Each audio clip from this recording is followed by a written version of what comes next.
Buenas noches. Bienvenidos a la Orden de la Noche.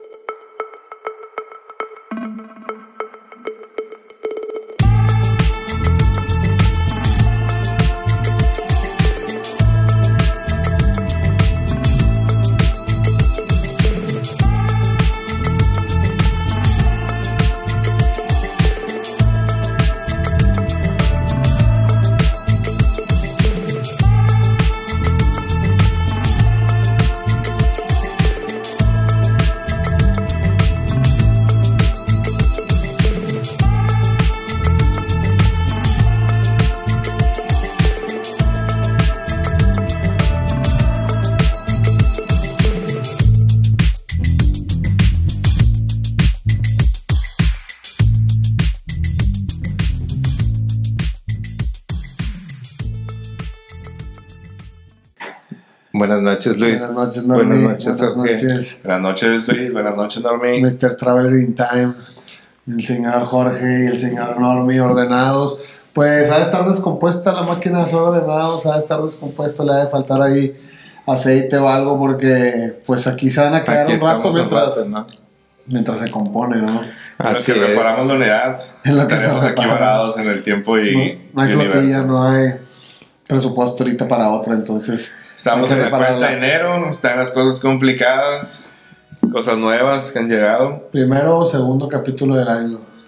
Un año que ha empezado con muchas actividades, ¿no? Sí. O sea, ¿no? Oye, pero qué loco que se retome como quiera, por ejemplo, toda la tendencia, todo el hype que volvió a tomar todo lo de los Andes, lo de la caída del avión uruguayo. Esta tragedia que pasó, ¿verdad? Pero cómo volvió a tomar... Sí, era una película que antes pasaban, creo que en Azteca 7. Bueno, fue una historia de la vida real, ¿no? Sí, no, es claro, una historia de la vida real. Sí, es una historia de la vida real de un grupo de personas, no nada más del equipo de rugby, había más personas de Uruguay que iban hacia Santiago de Chile y cayeron en la cordillera de los Andes, ¿no? Lo que yo no entendí ahí, Luis, es porque... bueno, a mi percepción creo que la aerolínea no era una aerolínea comercial, ya que decía ahí... No, la Fuerza Aérea. Era la Fuerza Aérea Uruguaya, exactamente. ¿Por qué se irían en un vuelo no comercial? No pues entiendo. yo creo para poder ahorrar dinero, o a lo mejor no había muchas aerolíneas en ese momento que salían de Uruguay a Chile. Era un equipo también nacional, ¿no? Sí, pero... Sí, pero ahí hay un dato interesante, o sea, un grupo de personas no llega a tomar un avión de la Fuerza Aérea porque son personas simples, ¿verdad? No, es lo que te digo, a lo mejor no había vuelos comerciales en ese momento. En ese avión era lo interesante, ¿verdad? No, es que lo tumbaron. Pudo haber sido una conspiración.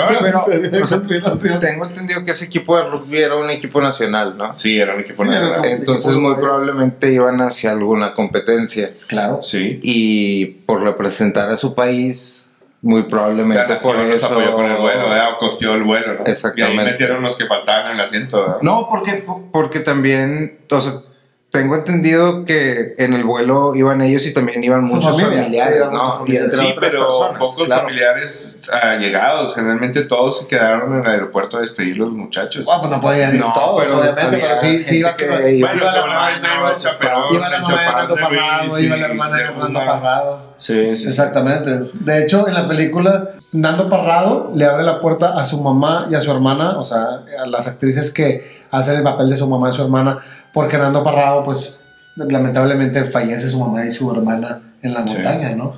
Iban en la parte de atrás, ¿verdad? Pues todos los que iban en la parte de atrás fallecieron porque la cola se desprendió. Pero, ¿cómo fue exactamente el accidente? Pues el accidente iban de Uruguay a Santiago, un partido de rugby, iban pasando por la cordillera. No recuerdo exactamente los nombres de las ciudades y los puntos a donde iban para poder llegar a Santiago, pero iban rodeando la cordillera, iban pasando por encima de la cordillera.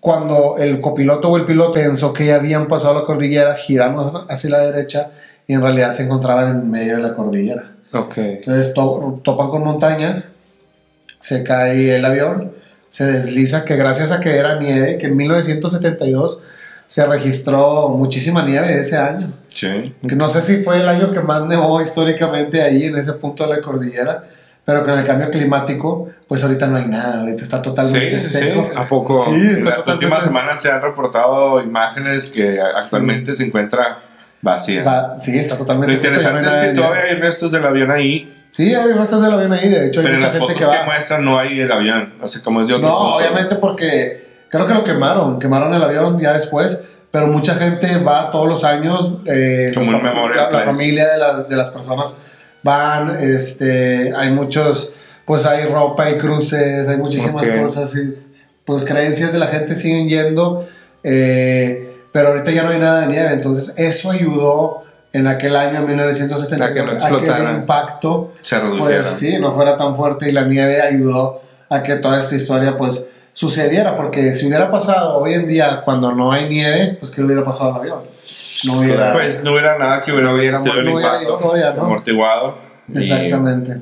Otra historia sería, ¿no? Podríamos sí, se contaría otra historia. Sí, solamente el estrellato. Pero pues el cambio climático, ahí se puede ver algo, un reflejo del cambio climático para todos los ambientalistas, o los que crean o los que no crean, porque pues hay muchísima controversia también con esto del cambio climático, ¿no? ¿Te acuerdas de los documentales de quién era, de Al Green o de quién era?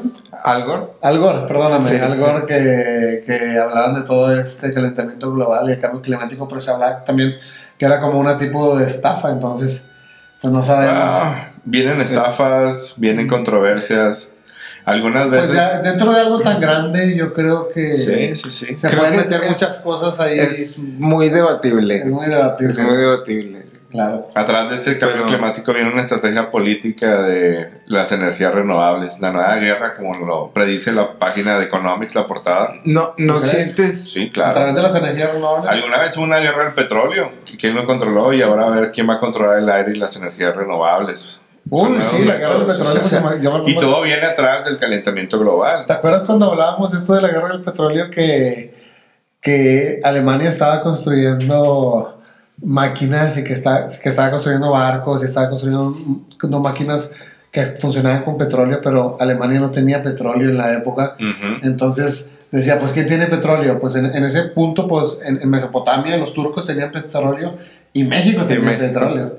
Entonces los alemanes querían hacer un pacto con México para pues poder quitarles todo el petróleo, o que fueran los proveedores sus socios comerciales. Sí, para poder abastecer toda su maquinaria. Pero México estaba aliado con Estados Unidos. Entonces, ¿y quién fue el principal de la extensión? Nuestra señora América, ¿no? Claro, pero imagínate, o sea, todo lo que se hace a través de una materia prima, conforme va avanzando la civilización, ¿no? A lo mejor ahorita el petróleo ya no es la materia prima y se va a utilizar de otra pues manera. En ciertos puntos como tú dices, energías renovables. Sí, nacen nuevas energías, nuevas maneras de alimentar el mundo, pero también dicen que el petróleo, hay petróleo para muchos años más, miles de años todavía. Ajá. Pero el humano siempre queriendo más, por ejemplo, hace poco salió en una revista que habían encontrado petróleo en otros planetas. Ajá. Entonces la pregunta es, ¿en esos planetas también existían dinosaurios? ¿O el petróleo por restos fósiles, ¿no? Por restos fósiles, o se crea de otra manera, ¿no? O sea, ¿no crees que desde hace tiempo la ciencia ha venido reemplazando a la religión en algún sentido y se ha vuelto lo mismo que de lo que pecaba la religión, y que todo el tema del cambio climático sea más que nada como una cruzada, una estrategia en contra de... Pues, o sea, como una cruzada de la ciencia, ¿no? O sea, ¿no sientes que hasta cierto punto la ciencia ya está tan secuestrada que muchas de las publicaciones que salen a la luz son muy fácilmente tapadas porque todas estas grandes corporaciones son quienes financian la mayor parte de estos departamentos de investigación y desarrollo? No, pues es que imagínate todo lo que conlleva el cambio climático, porque en gran parte, ¿a qué se debe? O sea, ¿a la contaminación o no? ¿Puede ser parte? No sabemos.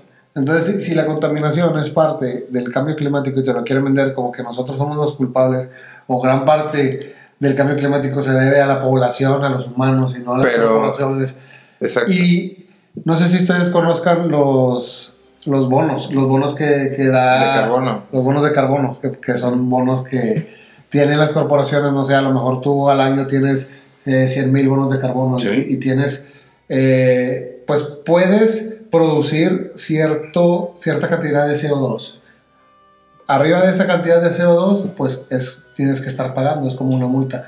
Pero si yo tengo cierta cantidad de CO2 que puedo producir con mi empresa, y tengo cierta cantidad de bonos de carbono, y no llego a esa cantidad y no los uso, y tú excedes tu cantidad, pues yo te puedo vender mis bonos que yo no usé. Claro. Entonces yo te estoy vendiendo, te estoy dando permiso de contaminar más a ti. Yo no contaminé lo necesario, o sea, yo llegué a mi límite, no llegué a mi límite, me sobró tantito, tú contamina, no pasa nada, te lo vendo, ¿no? Ahí es donde vemos las transacciones invisibles, como controlar la luz y el agua, ¿no? Claro, entonces las energías renovables pues creo que siempre han estado ahí, y el problema es cuando se empiezan a privatizar, por ejemplo, el uso de la energía renovable, por ejemplo, el uso de la energía solar, que le empiezan a poner un impuesto a la producción solar.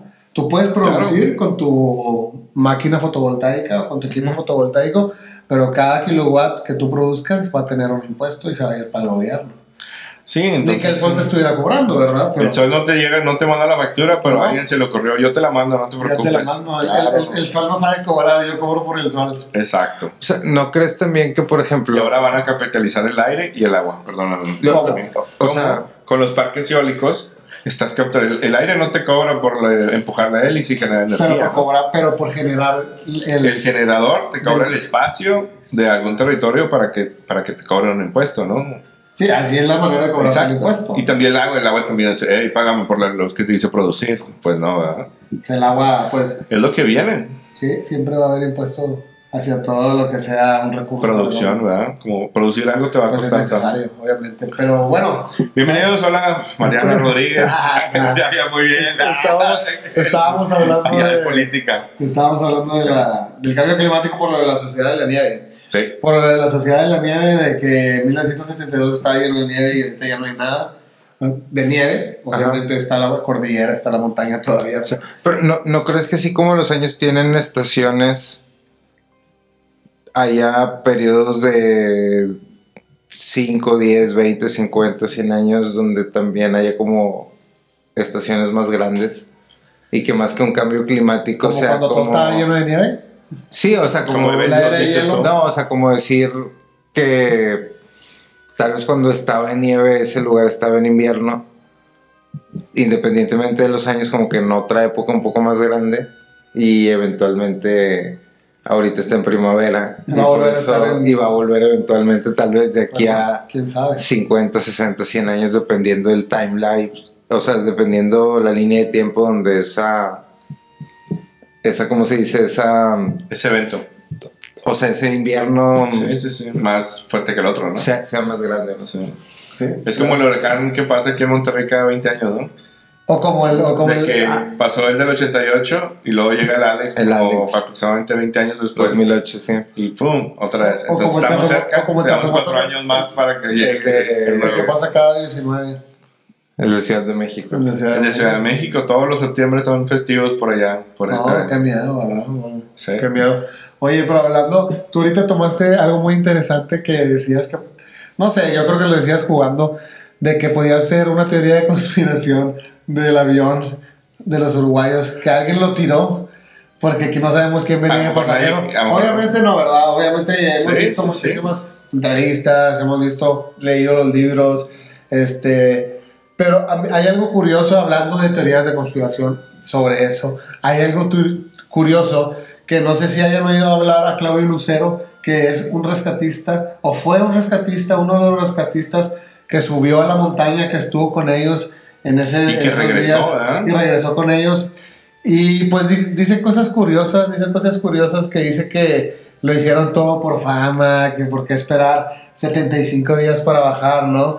Él dice que él le tomó una foto al frente del neumático, al frente del avión, cuando estuvo ahí arriba, y que había un neumático, y que les preguntó, ¿por qué cuando pasaron los aviones no quemaron el neumático? Exacto. O sea, y dice, pues, era lógico, y dice, no, ellos dicen, pues no se nos ocurrió, ¿no? Entonces... Lo que sí también, ¿no crees que después de estar en demasiado shock, exacto, de se cayó el avión, el avión se cayó y quieres que hay que salvar a otros? Es capaz que como la serie esta donde el avión se estrelló y todos eran fantasmas y pensaron que seguían vivos, güey. Ah, bueno, o sea, tú dices es un seguir en shock. Cortázar. Eso es una serie, güey. No, pero se refiere ¿sí? Pero se refiere a seguir en shock, como por ejemplo Bruce Willis, que no sabía que... Exacto, el sexto sentido. El sexto sentido, que había muerto. ¿No viste Sexta Sentido? No, en esta ocasión no, señores. Los señores se quedaron esperando. ¿Vieron que Bruce Willis tiene demencia? Sí, muy lamentable. Creo que es uno de los grandes del cine para mí, de mi época. Creo que después deberíamos de tomar un capítulo hablando de la demencia. Un poquito, temas de salud mental que son muy importantes. Pero regresando un poquito a esto, creo que él habla del estado de shock, por ejemplo, ese de Bruce Willis, que no sabía que había muerto. Entonces tú dices, los uruguayos, pues obviamente ellos hablan de que habían entrado en un estado de shock. Al haber pasado por ese evento tan traumático, no creo que cualquier persona pudiera haber sobrevivido, ¿no? Ellos dicen que fue un milagro que sobrevivieron ellos 16, todavía siguen vivos, entonces todavía sigue siendo un milagro. Y salieron adelante, tienen familias, hablan de esto, ellos cuentan que pues a ellos no les gustaba hablar de esto al principio, pero todo se hizo famoso, todo fue un antes y un después de la película de Disney. Ajá. Que creo que se refieren a la que pasaban. A la que pasaban en la televisión que nos tocó en Canal 5, ¿no? En la tele. Según yo era TV Azteca. Puede ser los dos. TV Azteca siempre ha tenido películas más Viven, más históricas. Sí, se llamaba Viven, creo que es esa. ¿O no? Sí. Yo no la vi, pero sí me acuerdo de la historia, siempre me acuerdo de la historia y creo que llegué a leer una parte de algún libro de ellos, porque la historia se hizo muy famosa, en realidad la historia se hizo muy famosa, se hicieron muchos libros. Imagínate 72 días, ¿no? 72, 75 días en la montaña. Pero, por ejemplo, lo que dice Claudio Lucero es que lo que dice es que llegaron, todavía se quedaron ahí un día porque no podían subir a todos al helicóptero, entonces se fueron y se quedaron a dormir. Ya era muy tarde y se quedaron a dormir. Entonces los rescatistas montaron su tienda de acampar, no se quedaron a dormir en el avión. Entonces, tenían miedo, ¿no? Entonces estos chavos le decían, los uruguayos le decían, quédense a dormir acá en el avión, quédense a dormir acá en nuestra casa, ¿no? Y ellos, no, acá nos quedamos en la tienda de acampar, no se preocupen, acá nos quedamos en la tienda de acampar. Entonces Claudio cuenta, ahí están los videos de Claudio, que él cuenta que les daba sopita, que les ponía ahí sopita y de que ellos, ay, sí, qué rico sopita. Y pum, le daban una mordida a un fémur. Así. O sea, que las cosas salieron de control. Sí, salieron de control un poquito para ellos. O sea, ya grababa así, tipo cavernícola de... Pero si tú ves las entrevistas, ellos hablan, cómo fueron entrando en un estado primitivo. Ellos mismos hablan que fue gradual, sí, entrar a ese estado. No fue así de un día para otro. Ellos hablan de ese estado donde pueden convivir al lado de un muerto, donde pueden estar al lado de personas muertas. Muy enfermas. Llegar a comer eso, pero no fue algo que ellos quisieran, o sea, fue algo que se fue dando en la misma situación. Ellos hablan que llegaron a hacer o crear una civilización primitiva. Sí. Y también dicen, al contrario, que crearon creo que fue Gustavo Cerviño el que dice que crearon una civilización avanzada, porque en realidad no tenían nada y de la nada creaban todo. O creaban, por ejemplo, estos aparatos para hacer agua, ¿te acuerdas del aparato? Pero sí, estos son evaporadores. Eso es solamente a mí lo que yo sí considero que como nunca iniciaron el fuego como un método de energía para no congelarse. O sea, el avión tenía muchos componentes para... Bueno, o sea, no podemos decirlo porque no estuvimos ahí. Sí, pero en la película al menos pasan que siempre estaban fumando.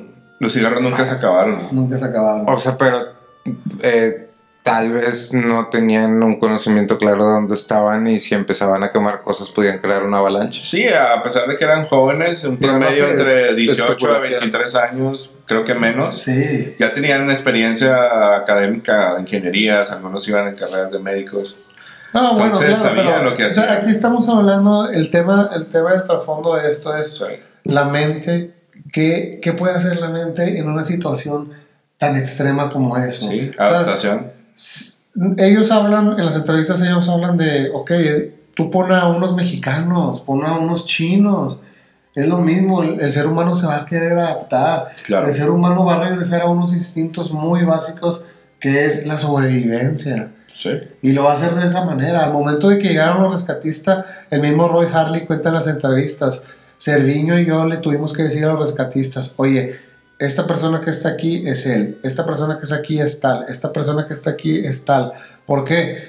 Porque pues ya no estaban completos y queríamos que la familia tuviera los restos de sus hijos y los restos de sus al final la maleta con todo, un pedacito de cada uno. Exactamente, pero dicen, pero pues para los rescatistas fue mucho shock. Decir, oye, mira, esta es la mitad de esta es la mitad de este, es una parte de este. Para nosotros ya era normal en ese momento.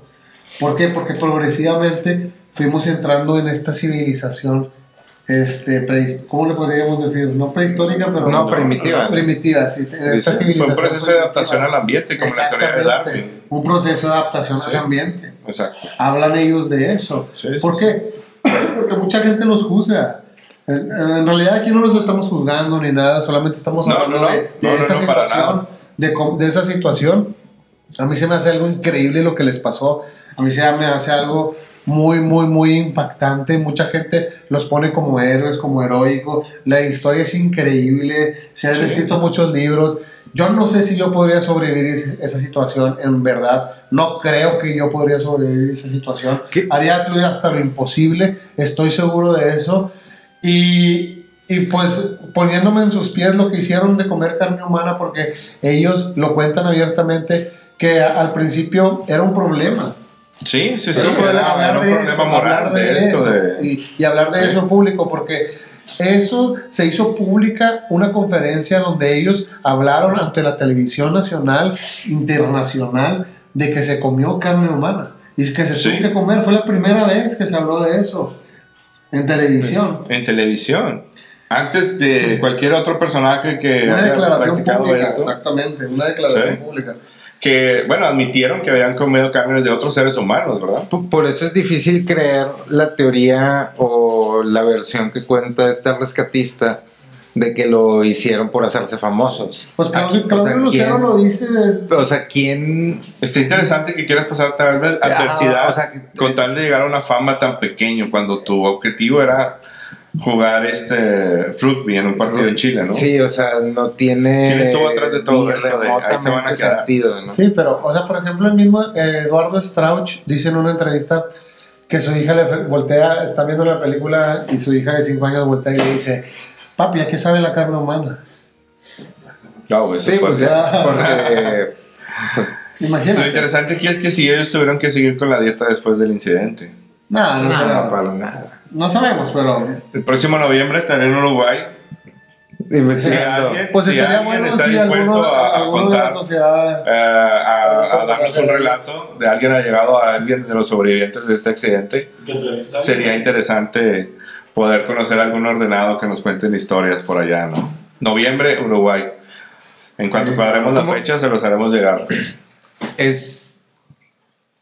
Es increíble todo lo que puede soportar la mente una vez que se adapta a las circunstancias, ¿no? Sí, y no solo de la gente de ellos que estaban allá, porque la historia sigue, porque ellos tuvieron que seguir su vida, ellos tuvieron que rehacer su vida y seguir adelante, independientemente si les fue bien, si les fue mal, si les llegó dinero, si no les llegó dinero de eso. Pues imagínate, Roberto Canessa habla de que una vez su hija... una vez él escuchó a su hijo hablar con un amigo y su hijo tenía 7, 8 años y su amigo le dijo: oye, tu papá se comió a sus amigos en la montaña, bla, bla, y ¿por qué lo hizo? Y el hijo le dice: pero nada más fue a los amigos, fue general. Bueno, pero ahí el punto que le dice: ¿sabes por qué lo hicieron? El niño le dice al otro niño: ¿sabes por qué lo hicieron?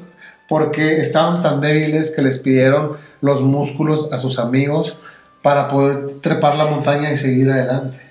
Entonces Roberto dice: si mi hijo lo entiende de esa manera y esa es su concepción, adelante. Increíble, o sea, te digo, no nada más es para ellos que vivieron ese suceso, sino todo lo que sigue después, que sus hijos lo entiendan de esa manera. Sí.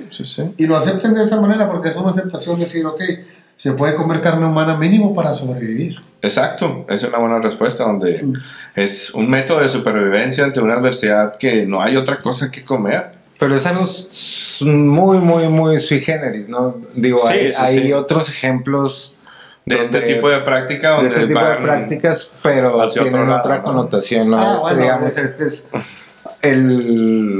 al menos uno de los pocos casos registrados que tengamos. ¿Cómo se llama? María Félix. ¿Te acuerdas que escuchamos que María Félix había comido carne en uno de sus viajes por Marruecos? Creo que sí. Así Marruecos. Y que le había gustado comer carne a María Félix. Pues es un filete único, ¿no? ADN único. Se considera un platillo caro, yo creo, ¿no? Ahí muy exótico. Todavía hay tribus, ¿no? Que practican... Claro, canibalismo. Ese tipo de tribus y sectas. Sí, que tienen como práctica el canibalismo. Entonces, imagínate esta situación al límite, porque es una situación límite. Sí. Tanto física como mental. Pero creo que esa situación estaba muy complicada. ¿Güey? Quedarte ahí. Sí.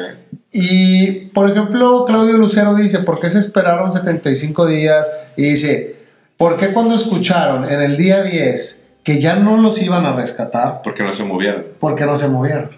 Ese es un buen punto. ¿Verdad? ¿Por qué se dejaron morir tan así? Y ellos, en ese momento, ¿qué es lo que pasa en tu mente? El mundo sigue girando. El mundo va a seguir adelante sin mí. Ya no importa si estoy vivo o si estoy muerto. En ese momento ellos se convirtieron en fantasmas. Si vivían o si morían, ya no importaba. ¿Qué pasa por tu mente en ese momento? ¿Te quiebras moralmente, emocionalmente?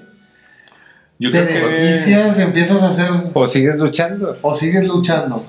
Sí, uno de los personajes entró en un estado de van a venir y nunca lo pudieron sacar de la cabeza. Este muchacho nunca se lo pudo quitar hasta que nunca llegaron y él se murió primero que antes de que llegaran.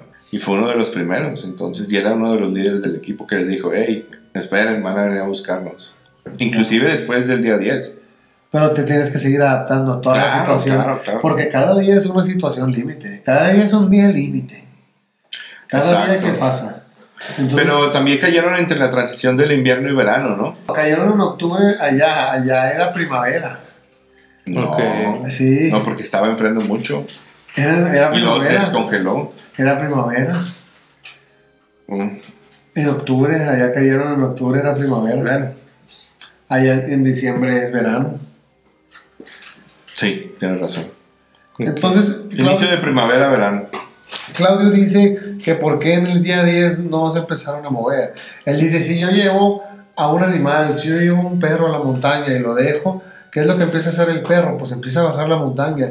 Dice, ellos subieron la montaña y después empezaron a cruzar para el otro lado. ¿Por qué no se fueron hacia el otro lado donde, pues, por gravedad, ¿no? Sí. Porque tal vez no sabían dónde estaban, sí, ¿no? Obviamente no sabían dónde estaba, pero Claudio es un rescatista. No, ya ha subido el también ha rescatado muchísima gente. Pero también hay quien dice que este Claudio estaba molesto porque ni él ni ninguno de los rescatistas pudieron localizarlos, ¿no? Sí, ningún rescatista los localizó. Les generaba coraje que un campesino fue el que los encontró. Sergio Herrera. Sí. Pero también iban para arriba porque ellos iban en busca de la cola del avión por las baterías de echar a andar la radio. Entonces, ese fue uno de los puntos por los cuales no caminaron hacia el otro lado. Si quisieron ir a buscar baterías, comida, lo que quedaba del otro. Entonces, después del décimo día, empieza la aceptación. Sí, no van a venir por nosotros. Sí. Nadie va a venir por nosotros. Ahora sí. Y creo que le dice, ya solamente queda de nosotros. Ya solamente es cuestión de que nosotros queramos o no y nadie va a venir a rescatarnos. Entonces empieza la aceptación. Y ahí es cuando Roy Harley dice, empieza todo este proceso que nos empezamos a convertir en todos estos humanos primitivos y empezamos a convivir al lado de los muertos. Ellos dicen que en lo físico se primitizaban, pero en lo espiritual se iban elevando. Es que entra en una paradoja donde en qué momento del transcurso de los días que pasaron me guía a que tengo que hacer esta acción para sobrevivir, pudiendo buscar otras alternativas, ¿verdad? Y fíjate que Gustavo Cerviño cuenta en la entrevista que ellos empezaron a crear equipo, empezaron a crear grupo desde que llegaron. Y empezaron a poner reglas. Por ejemplo, una de las reglas era, está prohibido quejarse. Prohibidísimo. Nadie se puede quejar. Otra de las reglas era, todo es de todos. Y se prestaban la ropa. Ellos cuentan que se prestaban la ropa, tú préstame la chaqueta, yo te presto esto, préstame el gorro. Y toda la ropa era de todos durante todo el tiempo. Y ya cuando llegaron por ellos, se cambiaron la ropa y se pusieron todos la misma ropa. Tú tienes mi chaqueta, devuelven mis zapatos, yo meto estos son tuyos. Pero empezaron a tener ese proceso de civilización. Hay reglas. ¿Quién era el líder? Pero Marcelo. Ayudaba mucho que ellos ya formaban parte de un equipo, ¿no? O sea, ya tenían una estructura como colectivo. Pero entonces, ¿tú crees que cualquier otras personas no hubieran podido sobrevivir?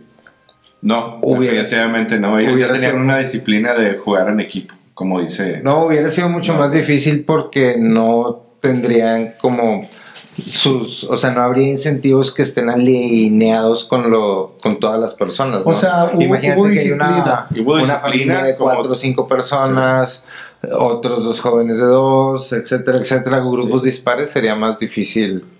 Sería interesante investigar si la cantidad de sobrevivientes fueron fuera del grupo, cuántos fueron del equipo y cuántos fueron no del equipo. Sí, así podríamos determinar si este factor.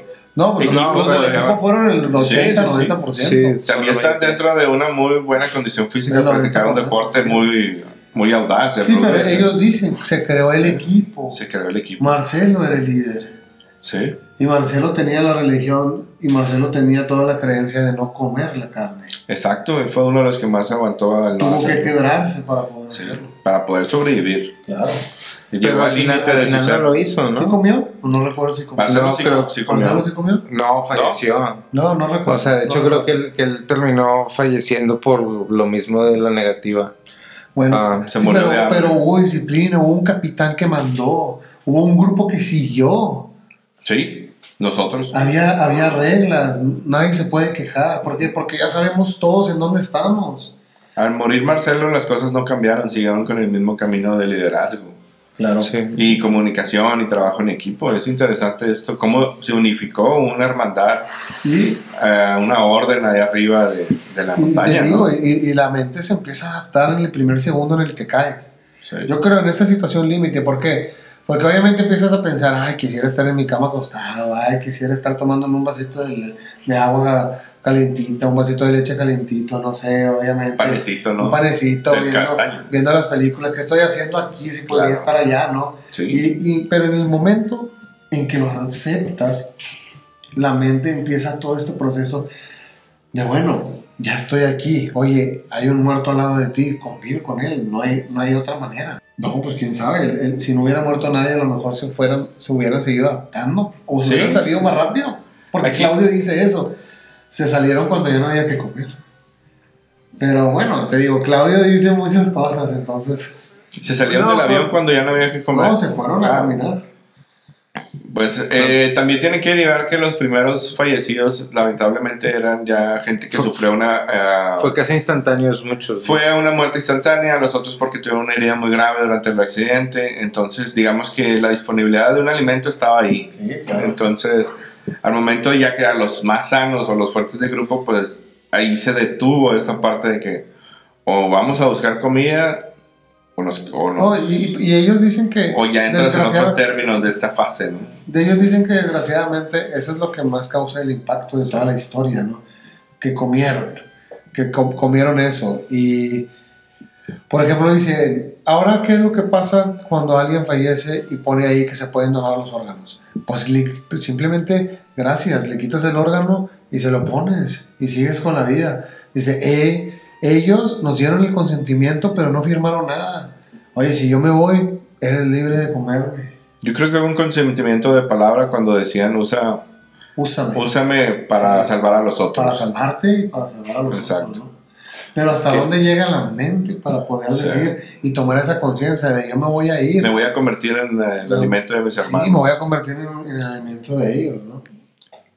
Wow. Sí, no, es una situación de enfermedad muy alta donde aceptas una redención ante lo físico y te conviertes en algo espiritual. Sí, y Roberto, por ejemplo, en las conferencias, Roberto Canesa cuenta que él ha dicho que él se sentía humillado en ese momento de comer la carne, que lo tenía que hacer, pero él se sentía humillado y dice, ay sí, y la gente viene y me dice, sí, tú comiste carne y te salvaste, que no como sé si fuera lo mejor que le pasó. No, pero dice, pero no fue en México, dice, tuve que comer carne y todavía pasaron muchísimos días, tuve que comer carne y todavía llegó una luz y nos volvió a tapar y pasaban cosas muy feas, no fue como que comí carne y llegaron y me rescataron. Dice, no, o sea, eso no fue lo que me rescató, fue muchísimas otras cosas, ¿no? Claro. Pero entonces, un evento significativo. O sea, si sientes que es un poco desprestigiar la historia de esta tripulación enfocándose tanto en el tema de canibalismo que en la resistencia mental que tuvieron que pues la resistencia mental tener para lo principal y lo básico, ¿no? Sí, hay la algunos... adaptación, ¿qué tan rápido te adaptas a esa situación? Exacto. Como los monjes del tibetanos que se van a la montaña a buscar su espiritualidad. Pasan muchos días sin alimentarse, pero en un estado de conciencia muy profunda, donde ellos no requieren esta proteína para sobrevivir, pero siempre y cuando están sobre un techo y tienen condiciones que los pueden ayudar a no comer, a no gastar energía para mantenerse calientes. Entonces, la diferencia aquí es que pues se comió carne y eso a la sociedad le gusta. Sí, pues, le llama la atención los temas turbios o pero, así. o sea, como ellos mismos dicen, pues es que de entrada es algo que no es algo inusual, ¿no? Es algo inusual. Pero lo que Normie dice y lo que ellos mismos dicen es que ese mismo tema, lo del canibalismo y todo este tema pasa por encima del dolor de mucha gente, porque hubo mucha gente que no regresó a ver a su familia, que no regresó a su familia. Entonces el mismo tema pasa por encima del dolor. Por ejemplo, la mamá de Gustavo Nikolic dice: todos ellos tienen un pedacito de mi hijo adentro de cada uno de ellos, porque Gustavo Nikolic falleció y ellos se comieron a Gustavo Nikolic. Y la mamá dice, ella sale diciendo: todos ellos tienen un pedacito de mi hijo adentro de ellos. Me imagino. Toma conciencia. Sí, depende de cómo veas la foto, ¿no? Ella toma conciencia y lo dice. Sí, no, mi hijo le ayudó a que sobrevivieran. Sí. ¿Hasta dónde se va adaptando la mente, no? Sí, no, y pues, pero más que nada vale mencionar, digo, aunque sea una obviedad, que esto es un tema ultra sui generis, ¿no? Okay. O sea, en la sociedad o en el día común, cualquier tipo de estas prácticas, pues sí serían más que mal vistas y más de que rayaran en lo ilegal y en lo moral serían antinaturales, ¿no? Sí, de hecho se penaliza el término de canibalismo a veces con términos de la acción de que tuviste que sobrevivir. No, digamos, fuera de esto, el término penal es cuando hay este tipo de prácticas, no se penaliza el término de la acción de comer, sino en la parte donde tuviste que preparar el alimento o no sé si me doy a entender la parte donde el prealimento que está vivo lo tienes que comer. Por ser caníbal te meten a la cárcel por preparar la comida. Te echaste una proteína de tu mismo género o no es género sino especie, esa es la palabra. Sí, hay si usan otros términos de otros animales que tienen ese tipo de comportamientos en manadas. Donde, por ejemplo, un animal, un cerdito, tiene cierto nivel de canibalismo cuando se come la cola de su otro animal más pequeño, ¿verdad? Pero es dentro de la misma especie, ¿verdad? Es el mismo tema en el tema de nosotros, pero la acción de preparar ese alimento o la ejecución de ese ser para convertirlo en alimento es lo que se castiga. Eso es lo que se castiga cuando es un ser humano. Exacto. Entonces, de ahí partimos a la acción otra vez de la película. ¿Qué pasó, verdad? ¿Qué pasó con la película? Sí, claro. Oye, y algo muy curioso de lo que ellos hablan en las entrevistas es que se preguntaban ahí en medio de la montaña sobre Dios. Y sobre todo el tema de Dios, ¿no? De dónde está este señor de barba. Ellos mismos lo dicen. ¿Por qué este señor de barba nos hace este Dios magnánimo nos hace pasar por todas estas adversidades, ¿no? Existe, no existe, tengo 20 años, ¿por qué tengo que pasar todo esto? Entonces, ¿ustedes qué piensan? ¿Ustedes creerían que les está sucediendo esto por el destino? Porque tienen que pasar las adversidades para seguir con la vida y son escogidos para que pasen esa situación límite. Lo que te puedo decir que fueron el 1% del 100% de las probabilidades que se puede caer. Es menos del 1%. Sí. Entonces creo que sí lo consideraría algo muy especial que sobrevivieron a este trágico accidente que pasó en los Sí, pero por ejemplo sobrevivir viendo morir a tus compañeros, viendo morir a tus seres. Bueno, es una pena muy máxima del... Y ellos hablan de que obviamente creando toda esta civilización y creando todo este equipo, pero más que el equipo, creando la civilización y todas estas prácticas que empiezan a crear en civilización, por ejemplo, ir creando estas máquinas para hacer agua, ir creando todas estas ideologías en conjunto de, bueno, ahora tenemos que sobrevivir y vamos a comer todo lo mismo. Sí. Entonces ellos hablaban de que una de las prácticas que hacían en la montaña era rezar el rosario. Y rezando el rosario todos estaban unificados. Y era un momento único para todos. Tenían que creer en algo. Pues es como rezar es como un tipo de magia, ¿no? Claro. O sea, te canaliza, ¿no? Sí. El estado en el que estaban mentalmente, volvemos al estado de shock. No sabemos cuánto duró ese tiempo hasta que salieron de ese círculo, ¿no? Y hay que salir a buscar, y hay que hacer otra cosa, porque también pudo haber pasado que empezaran. Pero tenían que seguir creyendo. Sí, claro. Tenían que seguir con la esperanza de que puede haber más todavía. Podemos seguir aguantando. En algún momento vamos a seguir y vamos a salir adelante. O sea, ¿qué es eso? ¿Qué es eso que te sigue motivando y que te lleva a seguir respirando y que te dice, todavía no te des por vencido? Claro. Todavía hay algo más allá. ¿Qué es? Porque fe en algo, que hay alguien divino que te va a venir a salvar, o es tú mismamente diciéndote y adaptándote a haz lo que quieras, cree en lo que sea, pero no te des por vencido y sal de aquí. ¿Qué es? ¿Una adaptación mental?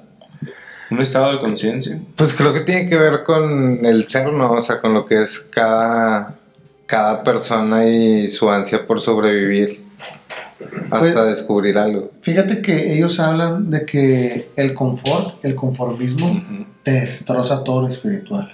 Sí. Ellos llegaron a un punto de pensar que el ser conformista es más primitivo que el estar en la montaña. Claro. ¿Por qué? Porque aquí tienes sexo, aquí hay drogas, aquí hay alcohol. Entonces te desconecta. Dice que en la montaña, ellos dicen que en la montaña eran animales espiritualmente, eran elevadísimos. Aunque eran considerados animales, estaban espiritualmente súper elevados. Cosa que aquí ya no pudieron estar. Porque aquí te desconectas en realidad y en la montaña se podían conectar. Eso... Sí, tiene mucho conflicto escuchar eso. O sea, porque... Ok, estás en la montaña, tienes una situación traumática. Al límite, claro. Te adaptas. Dentro de esa adaptación tienes un despertar espiritual. Gracias a ese despertar espiritual, o tal vez gracias a otras cosas, logras sobrevivir. Regresas a tu realidad y dices, ya esta realidad no me permite llegar al grado de iluminación que tuve.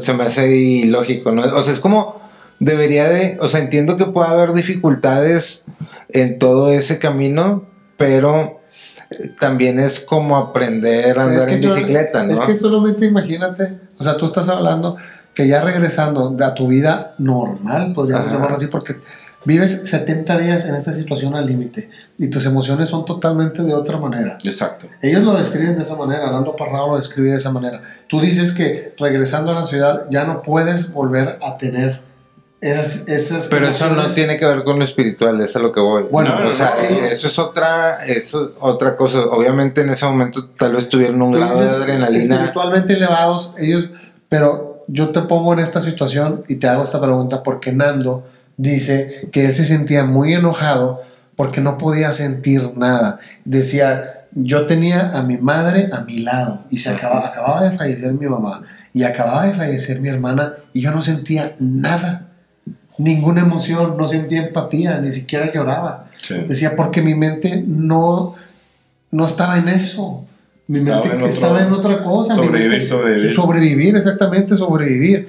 Entonces, ¿tú crees que eso te pase aquí, en la ciudad, podríamos decirlo, sí.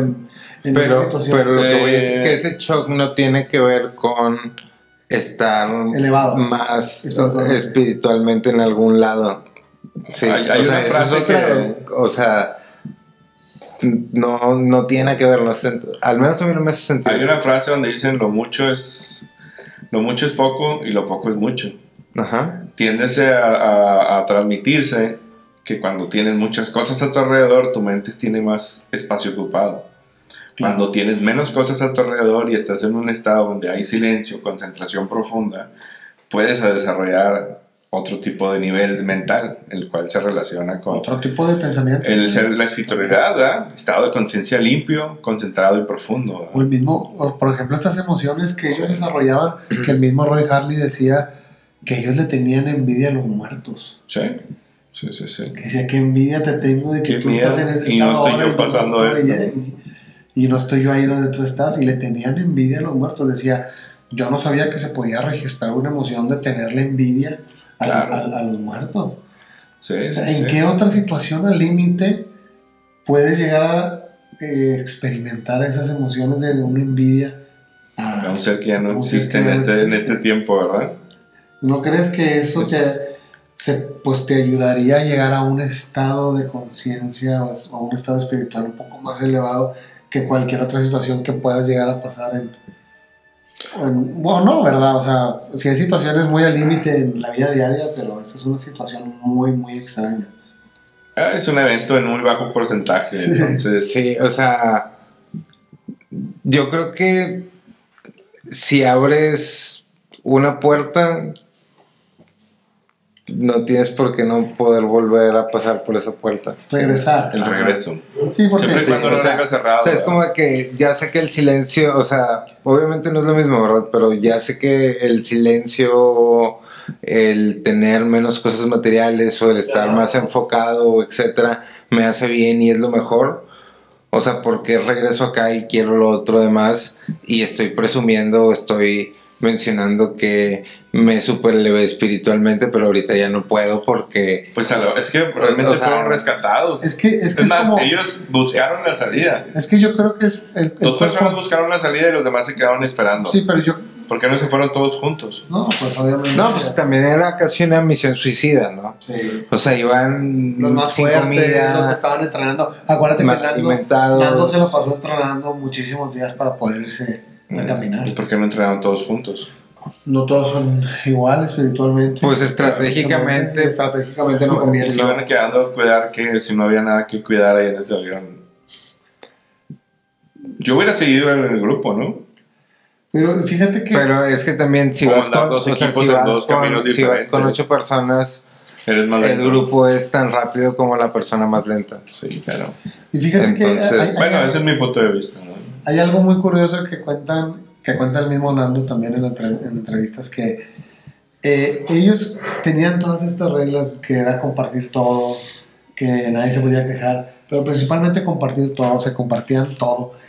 Y todo me refiero a todo, hasta la ropa, lo decían. Sí. Entonces, al momento que Nando y Roberto Canessa se encuentran con Sergio, que era el arriero que les ayudó a regresar.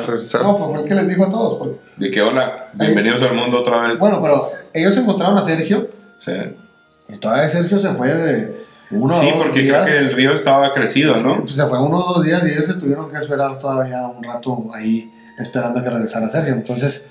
Pero fíjate, algo curioso de lo que cuenta Nando Parrado es que al final, cuando Roberto y él fueron encontrados ahí por el arriero Sergio, pues todavía el arriero se tardó un ratito en que fueran a recogerlos. Entonces, Nando le da un pan a Roberto y Nando le había dicho que le habían dado solamente 2 panes. O Roberto pensó que le habían dado 2 panes, se comió 1 y Nando 1. Pero después se dieron cuenta que a Nando le habían dado 6 panes. Nando se había comido 5 y le había dado 1 a Roberto. Entonces el mismo Nando dice, ¿por qué tan rápido se rompió lo de todos de todos?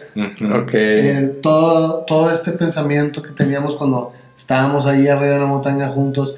Dice, al primer momento que hubo contacto con civilización externa, lo rompí y se rompió eso, ¿verdad? O sea, ¿qué es lo que pasa en la mente? También imagínate la desesperación de estar caminando durante 10 días o más tiempo en busca de ayuda, sin comer. ¿Cuánto tiempo duró el descenso? 10 días estuvieron caminando. 10 días. 10 días. Wow, buena penitencia. Nando Parrado y Roberto Canessa, que fueron 10 días, los encargados de ir a buscar la ayuda. Sí. Sí, es lo que te digo, o sea, todavía ahí a la mente entra en otro proceso. Ellos que en realidad pudieron haber estado 15 días allá arriba, 5 días allá en el avión y 10 para bajar. Sí. Y que ahora, por ejemplo, hay expediciones que se hacen hacia ese lugar Okay. Y es una ruta turística. Y hay una ruta turística y pues es totalmente por el otro lado, por donde ellos no se fueron. Okay. En Argentina. O sea, bajaron en vez de subir. Ellos subieron y pues pudieron haber bajado. Sí, ellos subieron y bajaron otra vez. Sí, subieron pero se fueron por el otro lado de la cordillera, del lado chileno. Ya. Y la ruta es por el lado argentino. Pero ya mucha gente va todos los años, es una ruta turística. La ruta del avión de los caídos. De los uruguayos de 1972. Wow. Es una historia impactante, por decirlo. Sí, es una muy buena historia. Mis respetos para esas personas que tuvieron que pasar esta situación al límite. La mente es algo muy, muy increíble, la máquina de adaptación, ¿no? Y cómo cada uno siguió con su vida y ninguno tiene una historia de que eso los haya traumado, trastornado a un punto de no poder... O que los haya hecho antropófagos, ¿no? Como decías. ¿Qué es antropofagia? La antropofagia es incluir la carne humana dentro de tu dieta, ¿no? Ok. Puede ser, pues, el mismo ser humano puede comer. O los animales, ¿no? Obviamente, sí. Okay. Hay animales que están registrados como antropófagos, que llegan a comer carne humana. Los mismos perros cuando tienen muchísimo... Sí, te han mordido, ¿no? Hemos visto tigres que le han dado 1, 2, 3 mordidas a los humanos. Sí. Son depredadores y incluyen la dieta. ¿Te acuerdas de esta historia de los Simpsons? Sí. Del tigre que tenían los 2 magos que tenían los tigres blancos. Sí, era Sigmund and Freud o Siegfried and Roy, algo así. Sí, que después pasó en la vida real. Sí, cierto. Que después pasó que era como una predicción, fue una predicción de los Simpsons. En ciertos puntos de la historia del tiempo te pones muy preciso a ver los Simpsons, ¿verdad? Oye, esto pasó en los Simpsons alguna vez y luego pasa. Predicción en la sección amarilla, que ahí la teníamos todos los capítulos que un ordenado nos la recomendó, la sección amarilla. Un dato de los Simpsons en cada capítulo, pero se fue perdiendo, pero lo podemos retomar y este es uno. Siegfried y Roy, no me acuerdo cómo se llamaban esos magos que tenían a los 2 gatos, a los 2 tigres, de Bengala, que después pasó en la vida real. Que no sé si se los comieron, pero... No, pues, pero al menos los lastimó, ¿no? Una mano o algo así. Sí, claro. Pero los tigres podrían entrar dentro de esta definición de antropófagos, que es, pues, incluyen la carne humana dentro de su dieta. Los mismos, por ejemplo, el mismo tiburón blanco en algunas ocasiones raras, ¿no? Hay cocodrilos. Cocodrilos también. Que son, los lagartos, no, los cocodrilos, ¿no? Los cocodrilos hemos visto en la laguna de Tampico, la del Carpintero. Claro, sí. Unos videos que están... Hace un par de años. Hace un par de días también salió uno. Sí. En la laguna del Carpintero, que pues sí, los cocodrilos son antropófagos, incluyen en su dieta la carne humana. El tiburón blanco, te decía que a veces lo confunde con focas. Ok. Con focas, con leones marinos en algunas partes, y pues le puede dar un mordidón al ser humano. Al chamacón, sí, que ande ahí. Cachando lobos marinos, dices. Que ande despistado. Ay, mira, mamá, un perrito, y man, que te le manda un mordidón. Pero los romanos, no sé si ustedes recuerdan que los romanos pues utilizaban la antropofagia como diversión, entretenimiento, ¿no? En el Coliseo. Ponían a los humanos a pelear con leones o con cierto tipo de felinos muy grandes para entretenerse y para entretener a su gente. Sí, y ahí viene el dicho de que no te coman los leones, ¿no? Por ellos. Yo nunca vi, fíjate que la película de Gladiador dicen que está buena, pero... Esa sí la vi. Sí, es una de las buenas películas, creo que... ¿Pero él no llega a pelear con animales o sí? Sí, una de las... ¿Sí? Es que ahí replicabas escenas de las historias de Roma, de las grandes batallas. Entonces, cuando hacen esa parte de la escena, era pelear con los peleadores más difíciles de todo el momento, y ahí también incluían los leones. Entonces, pero ¿cómo le ganabas a un león, güey? Matándolo. Pues sí. ¿Ya viste, verdad? Sí. Ni para la muela, ni para la muela, chido. No, ¿cómo le ganas a un león, güey? No, pues con mucha habilidad, güey. Mucha habilidad. Claro, tienes una espada, tienes una herramienta, una lanza, como en Aquiles. Una lanza. Sí, bueno, al final de cuentas. Hubo un momento donde el ser humano estaba amenazado más constantemente por este tipo de animales, ¿no? Claro. O sea, y ahorita ya es muy... pues ahorita ya con tienes las armas... que meterte a la situación para que te pase, ¿no? Como sí, quien no está nadando. En África todavía hay mucha devoración de leones de león salvaje, ¿verdad? ¿O no te acuerdas de...? Hay una ellos se meten a la aldea. De hecho, hay una película de Val Kilmer que caza este tipo de animales.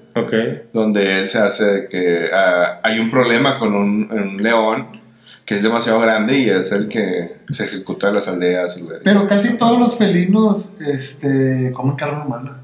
Sí, o sea, los tigres, el leopardo, las panteras, el león, el jaguar, el puma. No sé si ustedes hayan escuchado de la tigresa de Champagnat, que se comió como 430 humanos. No. Que es yo creo que es la que más humanos ha comido registrada a través de la historia.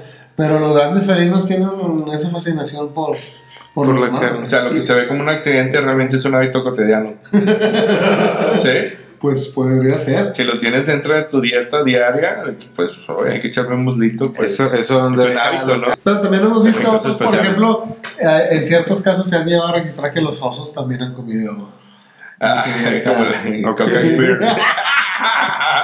Carne humana. Pero eso fue real o no? Creo que eso tuvo no, fue real. De Pablo Escobar, no, eso sí fue real. Sí fue real. Sí fue real. No fue Pablo Escobar, pero fue... No, creo que estás confundiendo la historia.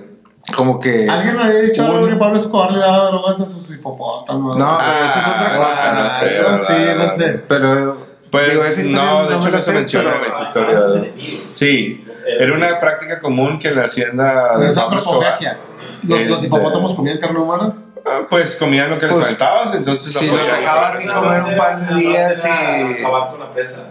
Pero entonces ahí es instinto o es naturaleza, No, es adaptación. No, es como lo que dices de los perros, ¿no? O sea, dejar un perro. Pero qué tal sin comer y aviéntale un humano. Pero qué tal si pasamos de lo amable y la supervivencia al oscuro.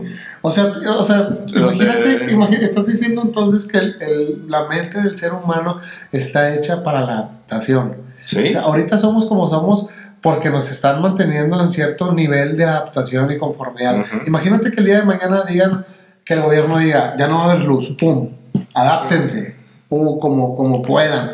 Ya no vas a tener tu panecito ahí en tu casa, tu lechita fría, ya no vas a tener nada de eso. No. Adáptense el día de mañana como puedan. ¿Qué va a pasar cuando el gobierno te diga, ya no va a haber luz, ya no va a haber comida? A ver cómo lo haces para comer.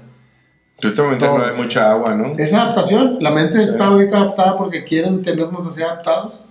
Porque si mañana nos quitan la luz a todo el mundo, ¿qué pasa? En realidad, ¿cómo te adaptarías?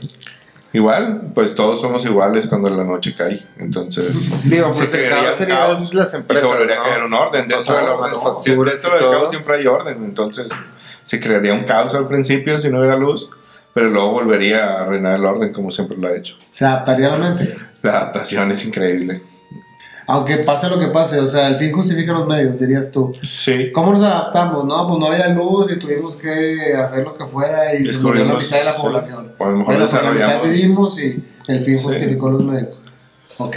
Puedes desarrollar otras habilidades donde no hay luz, a lo mejor ya no necesitas ver. Ahí hay como que muchos supuestos que faltan como para poder discernir un poco teoría. Más. Sí, o sea, porque por ejemplo, por la forma en la que funcionan las redes eléctricas, sería muy complicado que al mismo tiempo toda la luz se vaya de todo el mundo. O sea, eso eventualmente tal vez sería paulatino, o empezaría en algunos lugares, o sería escalado. Y tendríamos que regresar a otro tipo. Sería cuestión de apagar el switch principal o buscar información acerca de los días sin luz que tuvo que haber. O sea, deben de existir. Pero la mente se puede adaptar a muchas cosas. Sí. Oye, pero por ejemplo, no sé si ustedes recuerdan, a mí me recuerda mucho esto, no sé si sea antropofagia o canibalismo, la historia de Cronos, que a Cronos le contaron que uno de sus hijos pues lo iba a matar. Entonces, ¿qué fue lo que fue Cronos? Cuando iban naciendo sus hijos, se los fue comiendo. Sí. Así es, sí. Entonces, Rea, que era su esposa, cuando nació Zeus, ella estaba harta de que Cronos se comiera a sus hijos Entonces cuando nació Zeus, en vez de darle a Zeus, le da una piedra. Entonces Zeus vive. Y cuando Zeus crece, pues hace que su padre vomite a todos los hermanos que se había comido.